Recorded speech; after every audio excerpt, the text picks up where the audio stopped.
Okay, so I wasn't planning on releasing this episode on YouTube because YouTube doesn't like these kinds of episodes.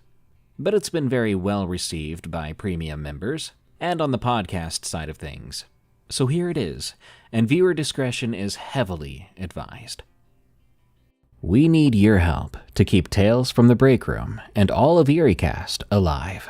Go to eerie.fm. That's EERIE.fm. And sign up to be a premium member. As a member, you'll never have to listen to another ad on any EerieCast show. You'll unlock dozens of hours of exclusive audiobooks, including one narrated by me. You'll get exclusive shows and bonus stories you can't hear anywhere else, and more. Only $8 a month, or $70 a year. That's all we need to keep the horror alive. Thank you. That's eerie.fm. Hi, welcome to Dead and Roasted. What can I get you? I need to be clear with you about the following story. This is not your usual scary story. This one is well written, darkly realistic, and very, very devastating.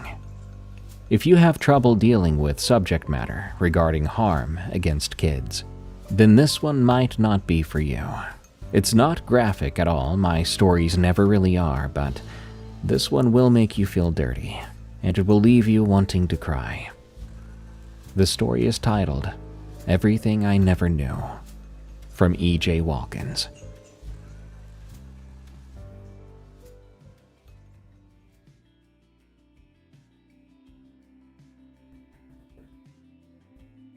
My sister disappeared from a dairy plant in October of 2003, when I was 9 years old.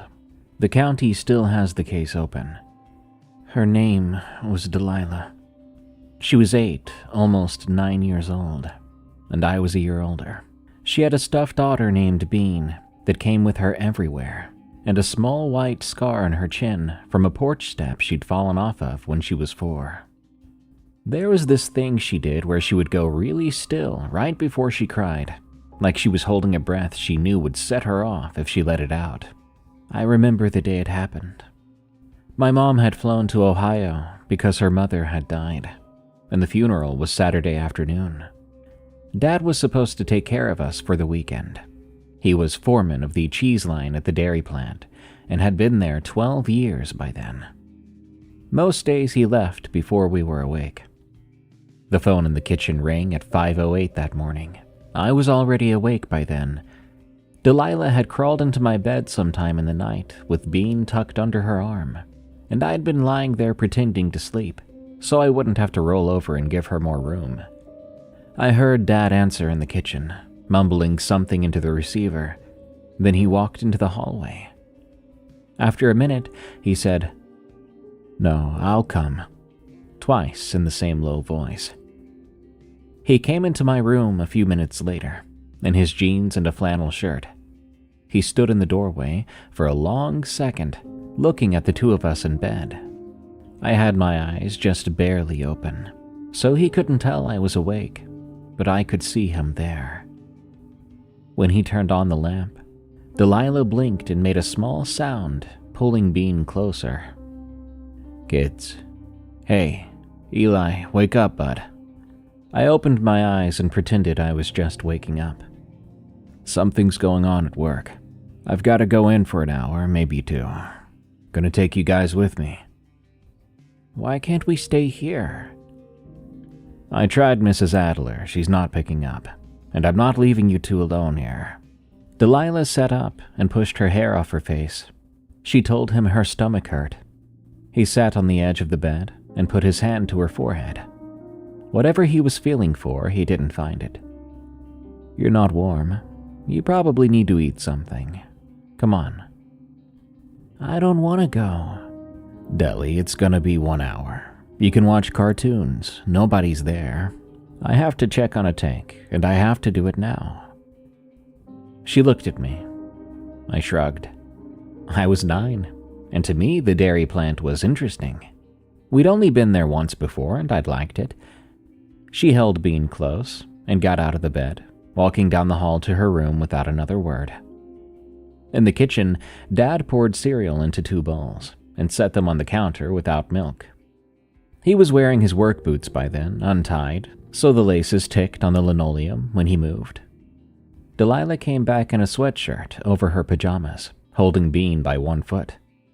She climbed onto a stool, ate maybe 4 bites, and pushed the bowl away. "My stomach hurts." "You'll feel better when we get there. I'll bring you crackers," my dad said. He was on the phone and he wasn't really looking at her when he said it, though. The drive was 26 minutes. The fields outside were silver with frost, and the sky was a deep before-dawn navy. Delilah was in the back seat with Bean on her lap and her cheek against the window. "Daddy?" "Yeah, honey." "I don't want to go in." "Deli, we talked about this." "My stomach hurts so bad." "You can lay down on the couch in the break room. I'll bring you some ginger ale." She watched the field instead of answering. The plant was on a county road off Route 30, all the way behind a chain-link fence and a sliding gate. Dad had a key for the pedestrian gate and a different one for the side door near the loading dock. The main building was long and low, with the words Hagner Valley Dairy stenciled in faded green above the loading bay. No other cars were in the employee lot. He pulled around to a spot by the side door and killed the engine. The silence that came after made me realize how loud the heater had been. I undid my seatbelt. Delilah stayed put. "Deli?" "I don't want to go in." "Delilah Marie, come on, honey." "He's in there." I remember that moment. I recall thinking I didn't know what she meant at the time, and I didn't ask.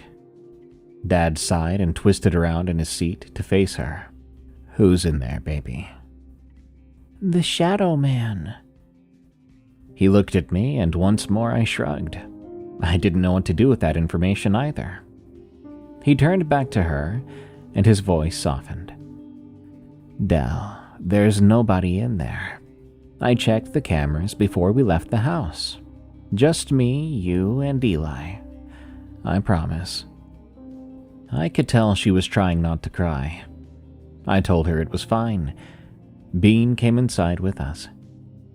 The side door opened into a vestibule with a shoe-cleaning grate and a wall of clipboards. Dad punched a code into the inner door and held it open for us. The hallway beyond had the smell I remembered from a Christmas open house we'd been to when I was 6. It's hard to describe if you've never been to the dairy plant. Kind of like bleach, I guess, with that undertone of milk. He walked us down to the break room and turned on the lights as he went.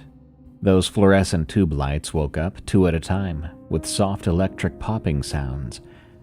The break room had a folding table, a microwave, a vending machine, and a small TV bolted to a high shelf in the corner.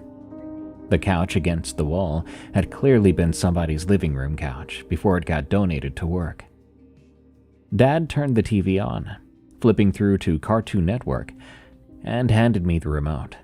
"Right, so the phone here goes to my office, numbers taped on the wall right there. If you guys need me, you pick it up and dial that. Don't go anywhere. Delilah, are you listening?" "Yeah." "You stay in this room. Don't touch the microwave or open the back door, and don't go anywhere near the production area. I'll be back in an hour, maybe a little more." "Okay." "Eli, watch your sister, you hear me?" "I hear you, Dad." He looked at her one more time. She was sitting on the couch with Bean on her lap and her shoes still on. He started to say something else. Then he changed his mind, and he kissed the top of her head, telling her he loved her and that he'd be back soon. The sound of his boots faded as he went down the hallway. After that, I could only hear the TV and some refrigerator in the distance. Somewhere deeper in the building, a steady sort of pulse. Delilah scooted closer to me on the couch. She'd pulled Bean up against her chest with both hands tied around him. We sat there. The cartoons played. Eventually, the clock on the wall said it had only been 35 minutes. I'd lost interest in the show somewhere around the second commercial break. Delilah hadn't moved from her spot, and Bean had taken up his position against her sternum. "I'm gonna go look around." "Eli? I'm just gonna go look. Dad's not gonna care. We came here that one time and he showed us the tanks, remember? But he said don't leave. He said don't go to the production area. The break room is right by the offices. I'll just look at the offices." She didn't say anything after that. I stood up. The TV was loud now that I was paying attention to how loud it was. I told her I'd be 10 minutes. She went still again, meaning she was about to cry, so I sat back down. Okay, I won't go without you. Come with me." "I don't wanna." "Deli, there's nobody here. Dad said. He said he looked at the cameras." She kept her face turned to the TV. "What did you mean by Shadow Man?" She looked at me sideways without turning her head. "He's here. He stays in the corners." "I don't see anything." "He doesn't want you to see him." Bean was getting squeezed so tight, his head was at an angle. She's 8 years old, I thought. She's making it up because she's scared and doesn't want to be here. "You said you've seen him before? Where?" "The other time we came. He was up on the walkway." "He didn't say anything then." "I told Mommy." "What did Mom say?" "She said it was a regular man." That seemed strange. I think now my mother probably said something else, and Delilah translated it through her own head. But at the time, her response sat in my chest and didn't move from there. I told her I wouldn't leave her, and she could come with me, and if she saw him, she could tell me and we'd come right back. She thought about it. Then she got off the couch and put her hand in my hand. Bean came along by his foot. The hallway outside the break room ran in 2 directions. To the left was the way Dad had brought us in. To the right was a long beige corridor with linoleum tile and a strip of black rubber baseboard, lit by the overhead lights that Dad had switched on as he walked us down it. None of the doors had names on them, just laminated sheets and plastic frames with what looked like codes written on them. 2 doors I tried were locked. The third was a supply closet that smelled like bleach. Delilah pulled at my hand and I closed it. The corridor opened on the right into a wider space that I now know was the shipping office. There were 2 desks with old desktop computers and a corkboard layered with paper schedules. Somebody's mug was on one of the desks with a brown ring inside it from old coffee. The mug had a cartoon cow on it, and it said, "Got milk?" We went on. The corridor T-intersected at the end. The left end had a heavier door with a small wire glass window and a hand-lettered sign that said, "Production, keep closed." The handle there didn't turn. I went back to the T and turned right. Delilah came with me, but slower now, looking back the way we'd come. I had to tug her hand a little to keep her with me. At the end of that hallway was a stairwell with a yellow railing and a doorway that opened onto a metal catwalk. The catwalk ran out over the production floor, 10 feet up, and from the top of the stairs, you could see the whole room through it. Stainless steel tanks tall enough to take up 2 stories, with pipes connecting them and small valve handles painted red and blue. Below the tanks, the floor was open to drains and washed in pale gray light from the high windows. This was the part I'd liked the first time we'd come. I let go of her hand without thinking and walked out onto the catwalk to look down. The grating made a different sound than the linoleum had under my shoes. Behind me, I heard her say my name. "Eli?" "Look, it's huge." "Eli, come back."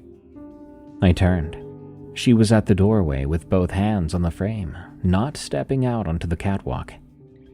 "It's safe. There's a railing here." I want to go back. 1 second. I leaned my forehead on the rail and looked straight down. The hum I'd been hearing in the break room was louder out here, low and steady, and I could feel it in the metal under my hands. When I turned back toward her, her face was pointed up and to the right, past me, at the far end of the catwalk, where it disappeared around the side of a tank. Her mouth was open. She was doing the still thing again. I looked where she was looking. The catwalk turned out of sight behind the tank, but I didn't see anything out of the ordinary. What is it? She didn't answer me. I walked back to her and took her hand again, and her hand was cold. Deli, what did you see? He's down there now. I told her there was nobody, and I pulled her back through the doorway into the stairwell.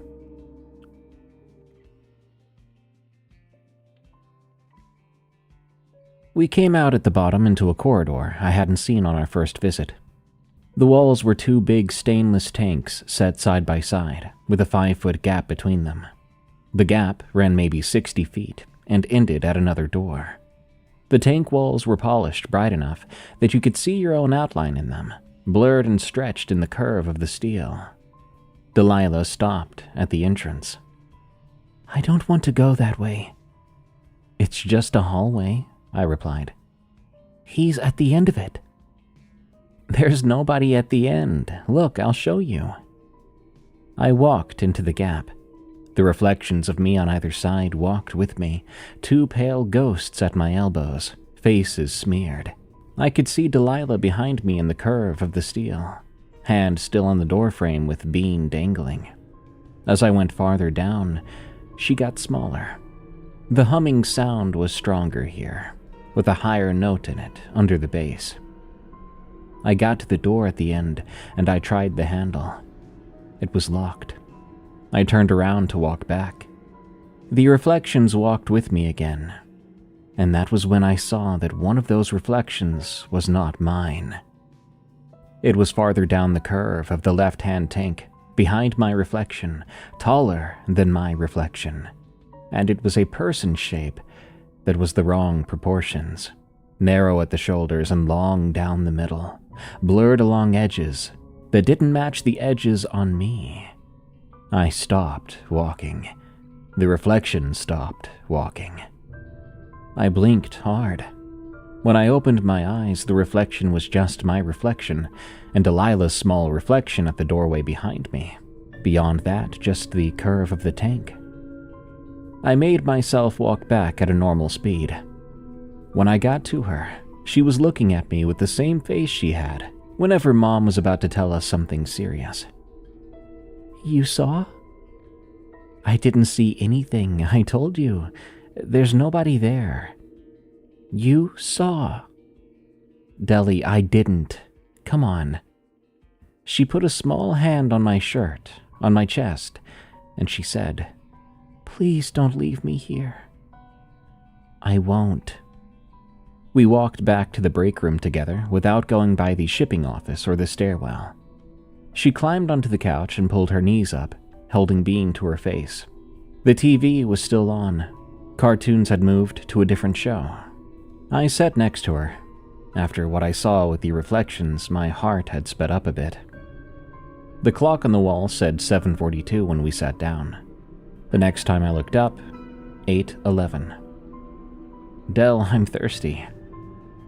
There's water. I want a Capri Sun. Dad said there was a vending machine in the office hallway. I don't want to go. You can stay. I'll go and come back real quick. I won't go anywhere else. You said you wouldn't leave me. I'm not leaving. I'm just going to the vending machine. It's right there. She went quiet. Then she lay down on the couch and turned her face into the back cushion. Bean was tucked between her chin and her chest. I told her I'd bring her one too, but she didn't say anything. The vending machine took dollar bills and quarters. I'd brought 4 quarters from the cup of change on Dad's dresser. It didn't have Capri Sun, but it did have bug juice, so I bought one for me and one for Delilah. I carried them under my arm. Dad's office was at the other end of the hallway. I told myself I would just look inside real quick and see if he was there. I wanted to ask if we could go home already. I didn't say to myself the second part, which was that I wanted to tell him that Delilah was still talking about the Shadow Man. But his office was empty. The light was on, which I thought was weird. His coat was over the back of the chair. There was a clipboard on the desk and a coffee cup next to it, and the coffee cup was empty. The chair was pushed out from the desk like he had just stood up. I called for him quietly, though I wasn't sure if I wanted to be heard for some reason. I didn't get an answer. I walked back down the office hallway toward the break room with the 2 bug juices under my arm. It must have been 10 minutes, maybe 12 at most. I was 9 years old and wasn't wearing a watch at the time. When I got to the break room, the TV was on, but the couch was empty, except for Bean. Bean was still on the couch.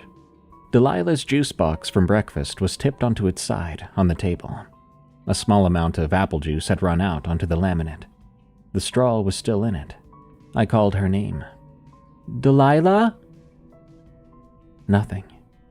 I said it again louder. The bathroom in the corner of the break room was empty. I called into the office hallway, then up the stairwell, where the catwalk doorway echoed her name back at me. "Delilah!" I then tried the production door, but the handle didn't turn. I went down a hallway I hadn't been down with her, past doors that said cold storage 2 or 3, through a heavy plastic flap curtain that closed behind me with a soft slap. The room past the flap was warmer than the rest of the building. There were tanks in there too, but smaller ones, and a workbench with a panel of gauges and a wrench laying on top of an open clipboard. "Delilah?" "Eli?" His voice came from a doorway at the back of the room. I went to it. The doorway opened onto a smaller space with a single tank in it, a white tiled wall and a grated drain in the floor. Dad was standing at a utility sink at the far wall, with his shirt sleeves rolled up to his elbows, drying his forearms with a blue paper towel. Water was beaded on the front of his shirt, where his apron had been. The apron was on a hook by the door. "Eli, what are you doing back here? You shouldn't be in this room." "Delilah's gone." "What?" "She's not in the break room. She's gone." He stopped drying his hands.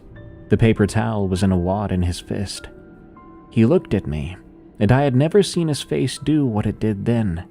It was like watching a man who had been wearing a costume realize that his costume was on backwards. He dropped the paper towel on the floor. "What do you mean she's gone?" "I went to the vending machine and I came back and she wasn't there." "How long ago, Eli?" "I don't know." "Eli, how long?" "I don't know, Dad. 10 minutes, maybe more." He pushed past me through the flap curtain. I followed him. We searched the plant for an hour. Then we called 911.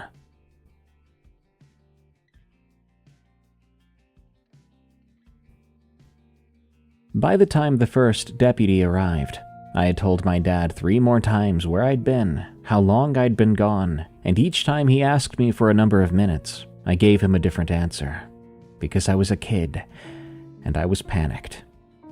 He kept his voice level, never really raising it. The deputies cleared the building, then a county sergeant came in, along with a search and rescue unit with 2 dogs. Somebody got a hold of my mother in Ohio. By the time she made it home, it was after dark, and there were 6 cruisers in the dairy parking lot and a news van out at the gate. The side door near the loading dock had been propped open with a folded square of cardboard. Nobody could say when. Dad said he had brought us through that door, but he had let it close behind us. The deputies took photos of that cardboard. The dogs went out across the field behind the plant, but lost track of anything at the ditch. The county's theory after the first week was that a stranger had abducted her. Someone who had known the plant was empty on Saturdays, and yet knew we would be there. Sometime in the next year, it became an abduction by someone who had been watching the family for a while. And after that, it stopped being any specific theory and just became the case file with my sister's name on it, and her second grade school photo paper-clipped to the inside. A woman from the FBI asked me to draw the plant on a piece of printer paper.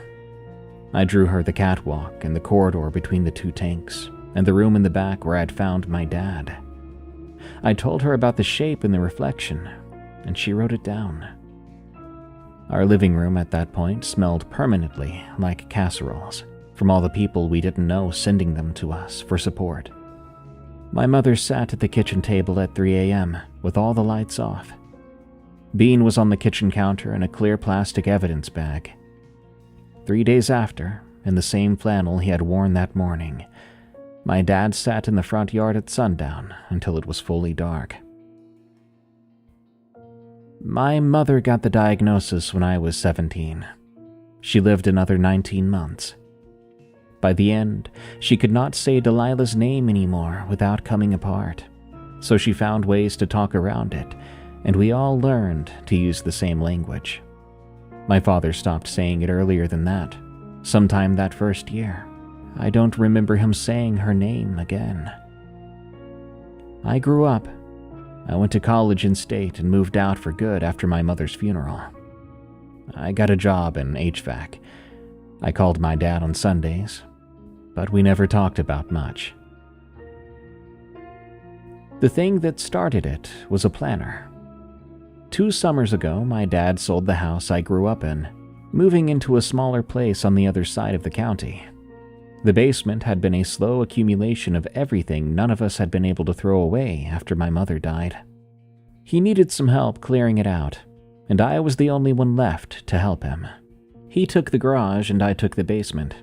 He said he couldn't go down there for more than 10 minutes at a time without his back giving out. The basement had been my mother's territory.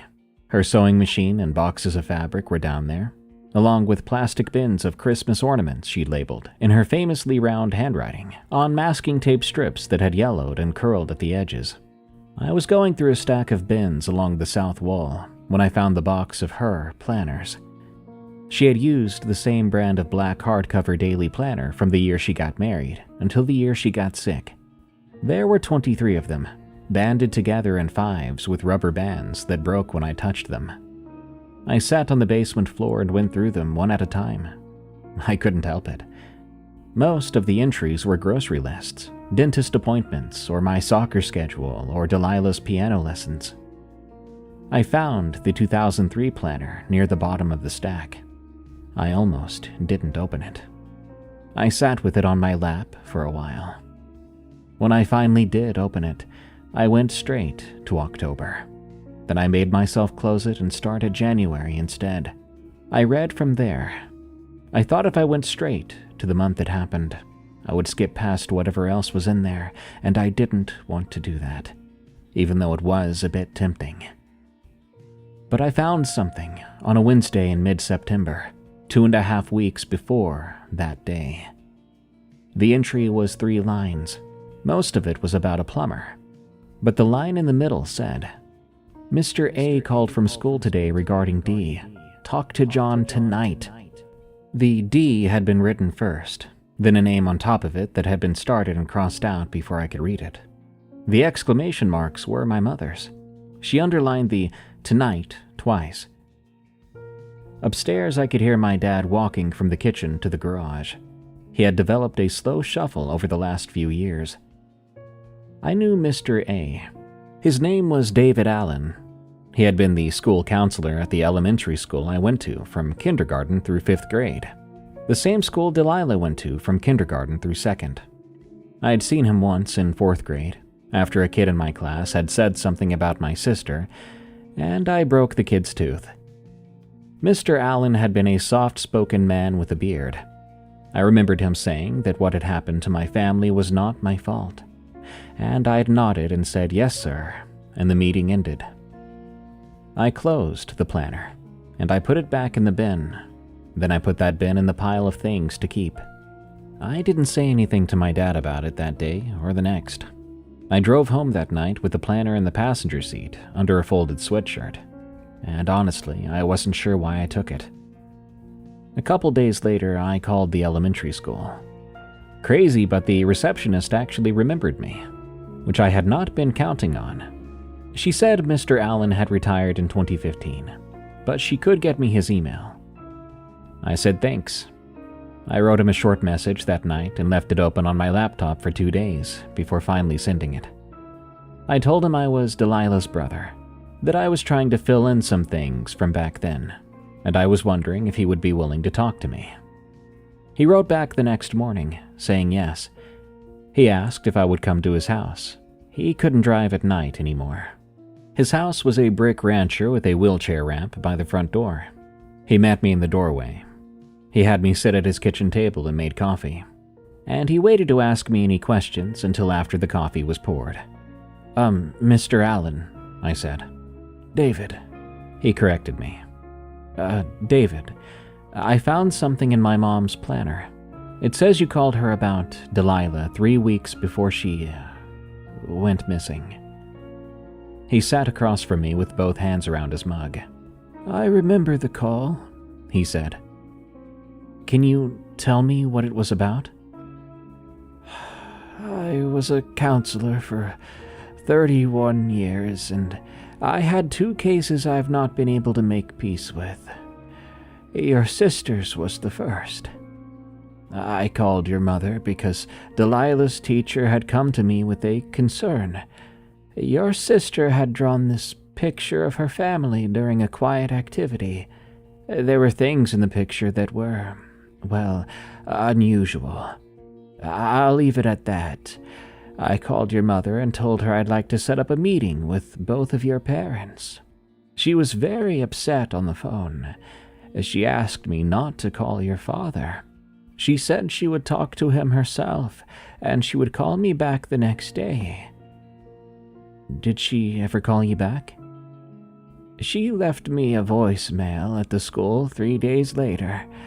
She said she had spoken to your father, and that picture had been a misunderstanding. She said there was a relative in the family who had had problems with alcohol, and that Delilah had been around it. She thanked me and asked not to follow up. What happened after? Well, I waited a week. I went to Delilah's classroom on a Friday and spent 15 minutes drawing with her at her desk, while the rest of the class did silent reading. I asked her if she was happy at home. She said yes. I asked if anything was scaring her, and she said yes. She said a man was in the corners sometimes. I thought she was describing an imaginary friend. I asked her if it was a real man, and she said no. I thought about it through the weekend, and on Monday morning I picked up the phone to call your mother again. That was the morning I heard about the dairy plant. Eli, I want to say one more thing. I've run that conversation with your mother through my head every week for 21 years. I should have called your father. I should have called CPS. I did neither. I told myself at the time that there was a process and that nobody had told me anything that crossed the threshold for a report. That was true. It was also a way of letting myself off the hook. I'm old enough now to know the difference, and I wanted you to hear me say it. I stayed and talked for another 15 minutes, but nothing really was said. I mean, nothing more important than what was already said. Before I left, he said that he was sorry. I believed him, but I didn't have anything against him. A friend of mine from college works at a regional engineering firm that does plant maintenance contracts for several of the dairies in the state. His father had worked in the plant when my dad did. I decided to call him up on a Thursday, asking him a favor I knew he probably couldn't do. I asked if he could pull the maintenance logs from the plant for the week when that event happened. I told him why. He called me back the next Tuesday. I was expecting him to tell me that he wasn't able to do it. We met up for a beer on Wednesday at a place near his office, and he had a manila folder. This is from a backup the new owners imported when they bought the assets. It's not a chain of custody document. You can't take it to anybody, okay? I know. Thank you, man, thank you. I'm only giving it to you because I think it's the right thing to do. I'm not gonna make you regret it, I swear. He slid the folder across the table. It had 18 pages in it, most of them unremarkable cleaning logs and vendor visits. I went through them at the bar with him sitting across from me. He watched me while I read. The Friday night entry was on page 11, the day before my sister's disappearance. The badge log showed my father had clocked in at 9:47 p.m. and clocked out at 2:13 a.m., about 4.5 hours. The work order line said, concrete patch, basement utility room, facility maintenance, JFK. JFK was my father's initials. Yes, like the president. My friend pointed out 2 problems with that line. The badge log showed only my father's entry for the whole night, with no companion work order, and patches like that were nearly always 2-person jobs. The dairy plant didn't have a basement utility room. He had pulled the floor plan to check just in case. There was a utility crawl space under the production wing, accessible by a hatch in the washdown area, but it wasn't called a utility room, and it wasn't somewhere you would patch concrete on a Friday night. The Saturday entry was on page 15. The badge log showed my father in at 5:46 a.m. and out at 7:11 p.m. The work order line said facility check, tank 3 cold storage, JFK. The line below it said, no service ticket generated, see facility log. That facility log was page 16. There was no entry for that morning. The page jumped from Friday's evening shift to Sunday morning's incoming run. My friend watched me close the folder. Eli? I know. As I said, you can't take this to anyone, not even the cops, with this paperwork. You understand that? Yeah, I understand. I left after thanking him again, and without touching my beer. That fall, my dad and I went out for dinner a few times. The first time was at his place. He made some spaghetti, which is what he made almost every time we ate at his place. We talked about the Steelers and a leak he had in his bathroom ceiling. He hugged me longer than usual at the door. I could tell he was starting to feel lonely. The second time we went out that fall was at a chain restaurant on the highway. He had a beer with his meal and made a joke about getting old. He told me a story I'd heard before, about a coworker who had dropped a wrench into a tank during a cleaning cycle and had to fish it out on a wire hanger. He laughed at the part where the coworker swore in front of the plant manager. I laughed too, like I always did. Then I asked him about the fall. That fall. I tried to make it sound natural in the conversation. I said I'd been doing some thinking lately, trying to put pieces together for myself. I wanted to ask him a few things if he didn't mind. He set his beer down and looked at me. I couldn't tell what that look even meant. What do you want to know? That Friday night, you were at the plant late. How do you know that? I was looking through Mom's planner. She didn't keep track of when I was at work, Eli. It was something else. It doesn't matter. I just remembered. He tinkered with his spaghetti with his fork. I worked late a lot. You know that. I do know that. Do you have something to ask me, son? Did something happen that week? What do you mean, did something happen that week? I don't know. I'm just asking. Eli, I don't know why we're talking about this. He drank his beer and began to watch the TV over the bar. I changed the subject. He paid for dinner and walked me to my car, hugging me and telling me to drive safe. The third dinner was back at his place 2 weeks later. Spaghetti, of course, and we didn't talk about any of it. He fell asleep in his recliner during a college football game. I sat there and watched him sleep before I went home. There was one more thing I did. Delilah had a friend in 2nd grade named Amber Peltier, the only real friend I remember her having outside our family. After the Saturday, her parents pulled her out of the school. We never saw her again. I found her on Facebook. Her last name was different now, and she was a teacher at an elementary school 2 counties over. Her profile picture was her with 2 kids on her lap on a porch. I sent her a message telling her who I was, asking if she'd be able to talk to me. She wrote back within an hour. She asked if I could come to her house that weekend. I brought some sunflowers. She met me at the door and put them in a vase at the kitchen sink, while her husband took the kids to the park to give us the house. We sat in her living room.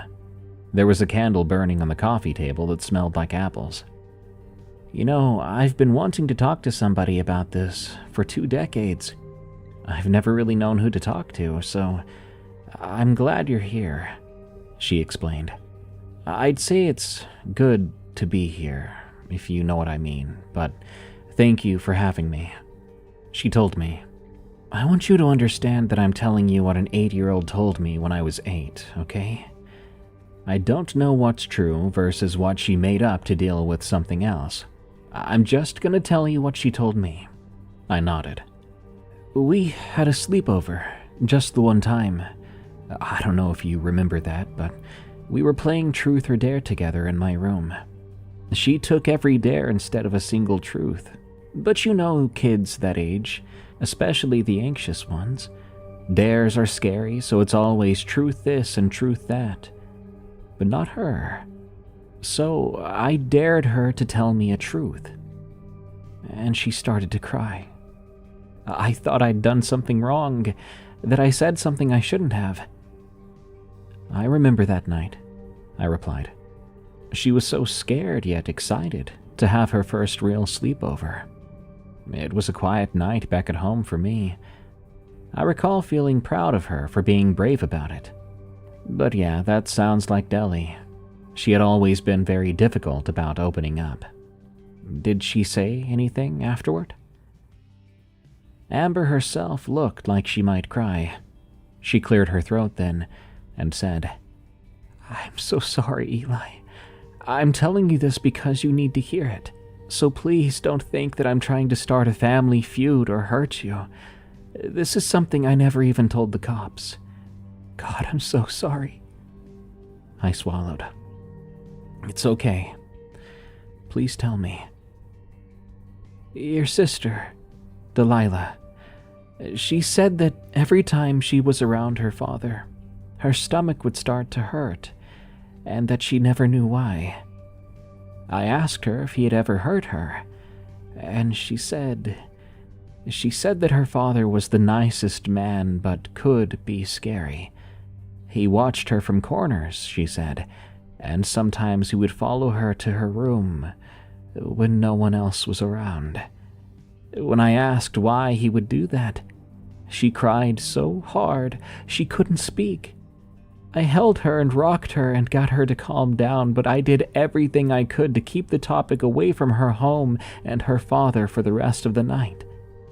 My eyes filled with water, and I held both hands cupped in front of my mouth, elbows on my knees. I didn't know I'd been staring at the floor the entire time until I finally blinked, causing some tears to come loose. I wiped my face and stuttered. Thank you, Amber. I need to go. I'm so sorry, Eli. I should have told someone. I was so young and scared, and I didn't know what any of it meant at the time. I walked out, and I just drove.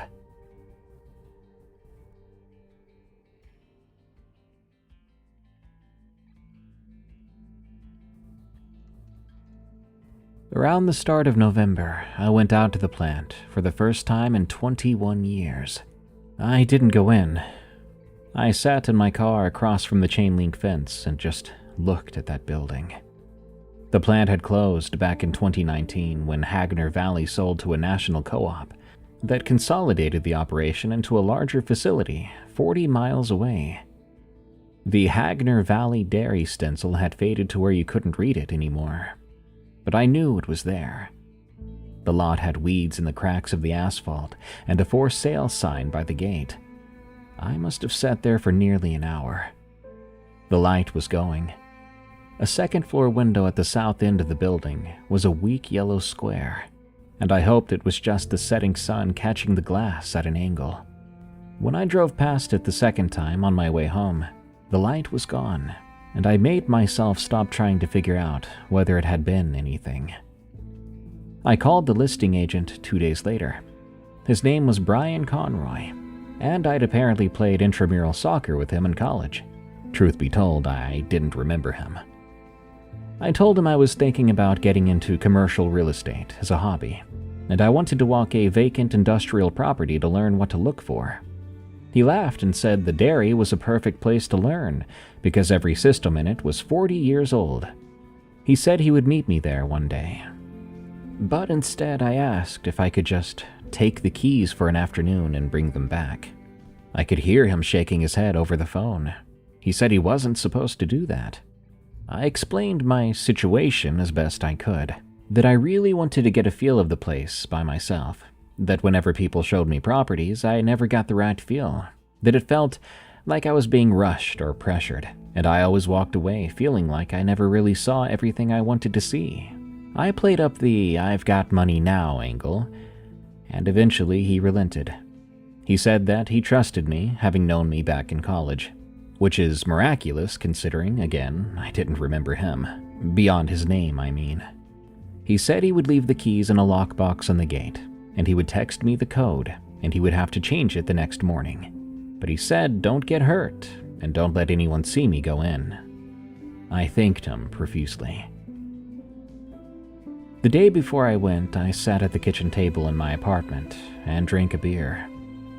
I looked at the code that Brian had texted me for the lockbox, like I was afraid I would forget it or accidentally delete it. Around 11, I decided to call my dad. He picked up on the second ring. Hey, son. Hey, Dad. Just checking in. You alright? You sound stressed. Yeah, it's been a long week for me. How's your back? Same as it's been. You sound tired. I am tired. Then get some sleep. We were quiet for a few seconds, and eventually I said, Dad? Yeah, son. Nothing. I love you, Dad. Love you too, son. I hung up, and I made myself go to bed. I drove out there a little past noon. The sky was gray, but the forecast did not call for any rain or sun, just gray. The county road was empty. I parked on the shoulder again across from the gate, and I walked over to the drop box. I typed the code, scared it wouldn't work, but it opened on the first try. The 3 keys on a brass ring inside had handwritten labels that read, Side, Office, General. The gate squealed when I pushed it.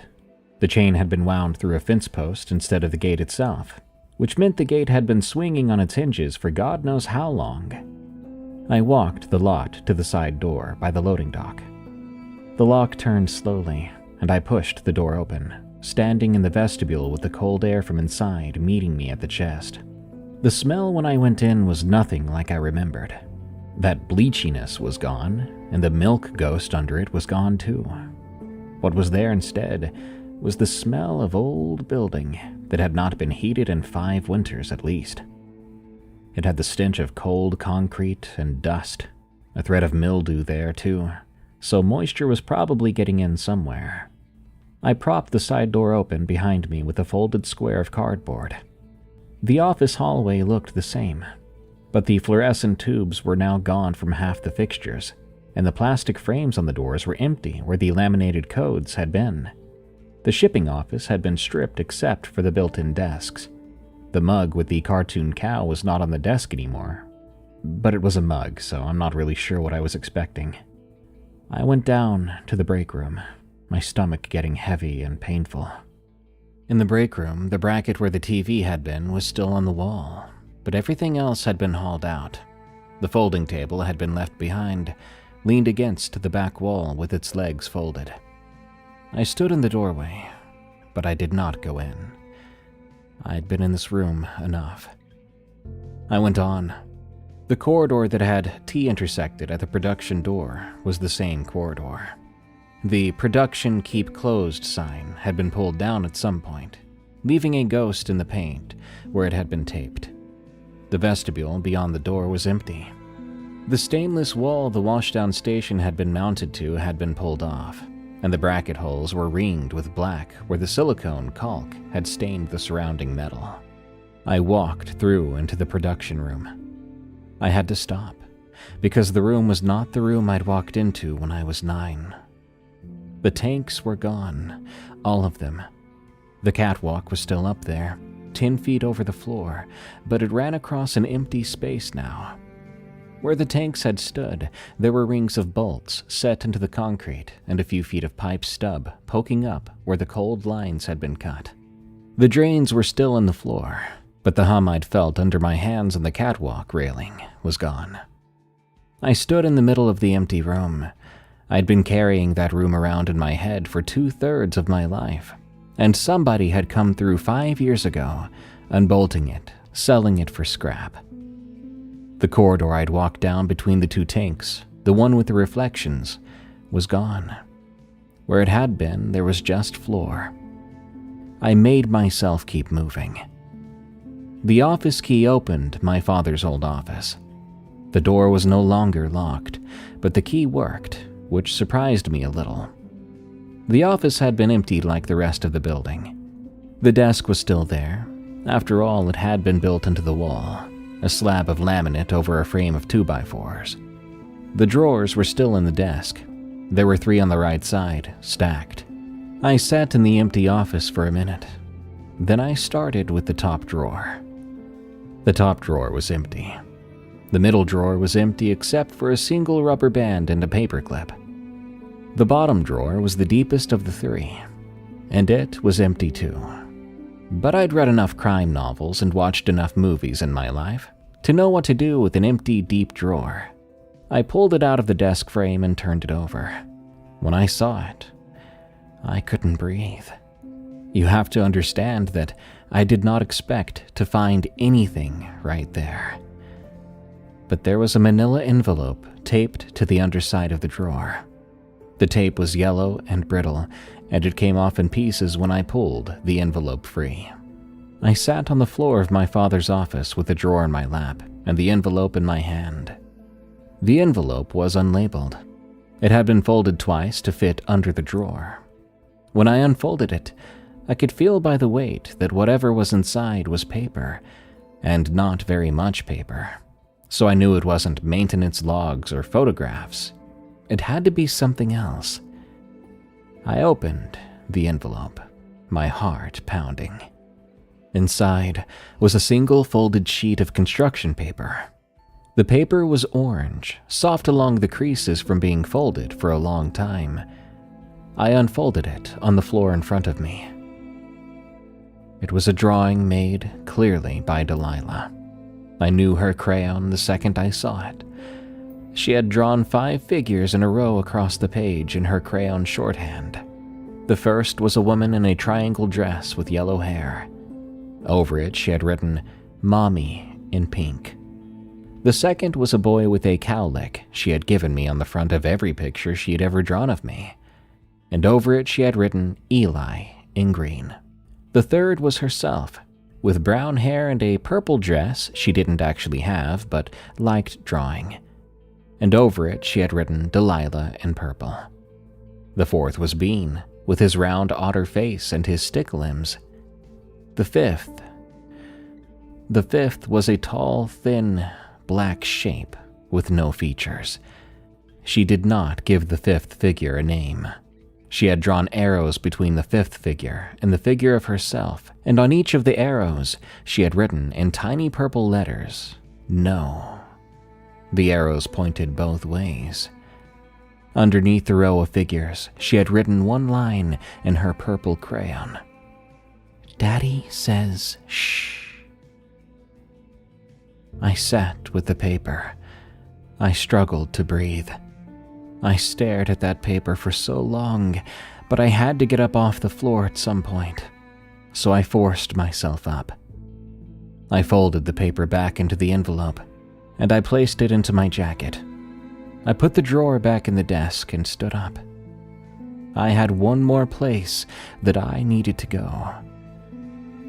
The washdown station in the production wing had been pulled out, but the hatch was still in the floor. I didn't notice it the first time I walked past, because the washdown equipment had been mounted over it for years.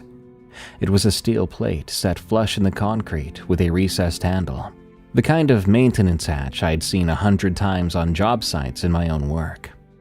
I knelt down and I lifted it. A short steel ladder went down 4 feet into a concrete crawlspace. The ceiling of the crawlspace was the underside of the production floor. The space was maybe 4 feet high, lit only by what came down through the hatch, with the cold, dead air that smelled like wet stone.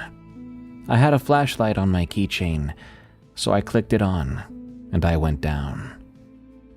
I had to stoop. The crawl space ran the length of the production wing under the floor I'd walked across as a 9-year-old, and the floor down here was poured concrete, gray and unfinished, with hairline cracks running through it where the slab had cured. The flashlight on my keychain was small enough that I had to sweep it across the floor section by section. Most of the slab was the same gray. About 15 feet from the ladder, near the wall on the south side of the building, there was a section of concrete that was a different gray. It was a rectangle, roughly 4 feet long by 2 feet wide. The edges of it were not perfectly straight, and the surface of it was a little rougher than the rest of the slab around it, because fresh concrete cures a little different from the slab it's been patched into, even when the work is done right. I'd patched concrete on job sites 100 times. I knew what a patch looked like. This patch was decades old. The color had set in long ago. I did not need to test it. I sat on the concrete next to it, and I put my hand flat on it. The concrete was cold. I knew I could sit there and spend an hour trying to pry it open, but I was not ready for what I might see inside. When I could finally move again, I climbed back up the ladder and closed the hatch. I walked out through the empty production room and the empty office hallway. As I approached the break room, my stomach began to feel painful again, and I couldn't bear to look into it when I walked past. I locked the side door, putting the cardboard square back where I found it. I then walked out to the gate. I put the keys in the lockbox and spun the dial. I sat in my car on the shoulder of that county road, and I took my phone out of my jacket pocket. I called my dad. Hey, son. I'd had a plan on the drive over about what I would say.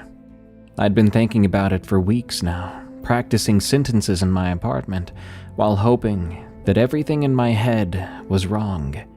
But none of those words were in my mouth now.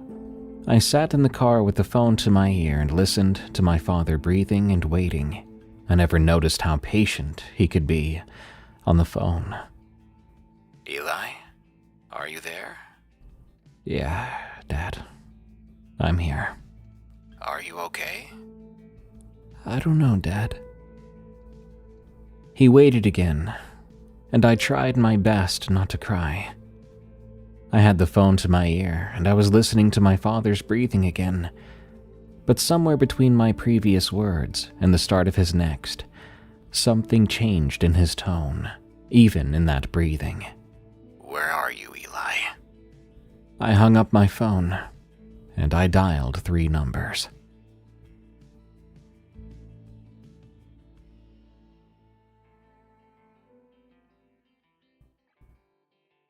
That was a tough story to finish.